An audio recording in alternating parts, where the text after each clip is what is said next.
I think it's a huge thing about Porsche when you have 2/3 of the cars still on the road. I think that says a lot about the popularity, demand, just the overall fan base of what the brand has produced. It's not just the look of the car, it's not just the driving of the vehicle, it's everything. People love Porsche and there's a reason behind it.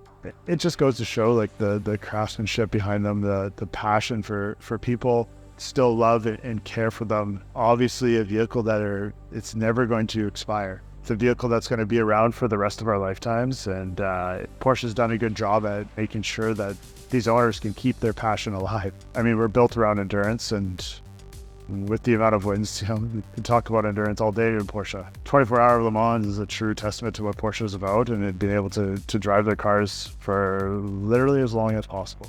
There's a moment that you guys were not able to capture, and I nearly regret it. But when I drove it for the first time after being restored, and I drove around the building and I was honking the horn, and then Anderson saw me through his office and came running out. That was pretty cool.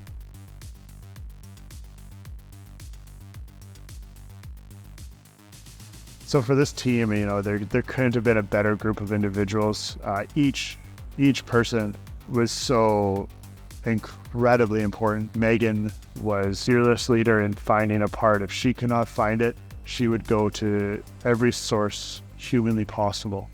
Ray's incredible hours with staying late, his knowledge, his drive, this car would never be reassembled. The body shop, fantastic work and high level of detail. To Ron at his team in the upholstery shop, they made a dream come true. So guys from Winnipeg Wheel, Ryan has been a guy I've gone to for many years, and he's never let me down. I don't know if it leaves behind a legacy or just continues the legacy. I would say it reignites the passion for some people to see what, Porsche was able to complete in 1976. It just goes to show that they stayed to their roots. If you're driving a new 2014 991, it shows that Porsche is truly sticking to their roots of a driver's vehicle. I think my favorite thing about the car is definitely the color combination and also what we've done to the interior. Instead of having the brown tone on the top of the dash, we put in a new black one, kind of clean up the look of the vehicle, and also the inserts of the seats. Making the switch with the seats to bring back a little bit of 76 and the Houndstooth, it's fantastic. And the interiors for sure.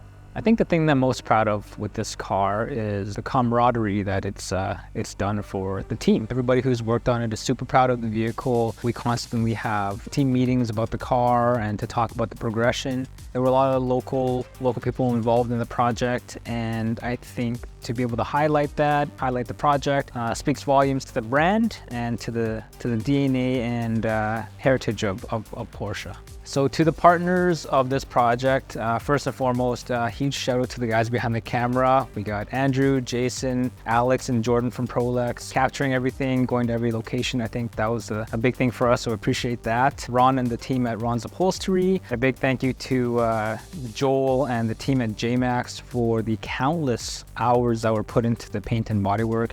The car looks spectacular. The way it is now compared to when we first had the car. So huge shout out to Joel and the team. Another special thank you to Winnipeg Wheels. The wheels look absolutely amazing.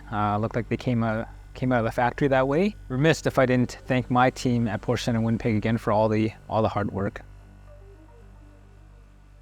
Yeah, we're doing 2024. I know what vehicle we'll tackle next, or one of few. A 930 turbo, a 993 turbo, 996 is now, it is a classic. 997, it's a classic. The options are really endless. Who knows, maybe even a genuine Cayenne Trans-Siberia.